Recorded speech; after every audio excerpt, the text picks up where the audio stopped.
The Red Sea rivalry is heating up. On one side, we have Egypt and Eritrea, and on the other is their common adversary, Ethiopia.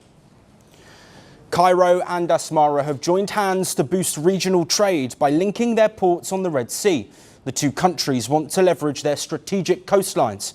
The agreement was signed on May 16th during an official visit by the Egyptian delegation to Eritrea. The delegation included Egyptian Foreign Minister Badr Abdelati, the Transport Minister, and CEOs of companies in the transport, energy and mining sectors. They met with Eritrean President Isaias Afwerki in the capital Asmara. Egypt's Foreign Minister hailed the historic ties between both countries. Regarding security in the Red Sea, Abdelati's message was clear. He said the security and management of the Red Sea remains the exclusive responsibility of littoral states, and that non-littoral nations should refrain from interfering. Though the Egyptian Foreign Minister mentioned no names, his comments were seen as thinly veiled jabs at Egypt's arch-rival, Ethiopia. በምዕራብ በኩል ውሃ እንዳንገድብ እንዳንጠቀም ይደረጋል።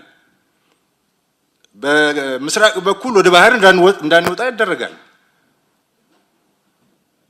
አስተባባሪ አለው።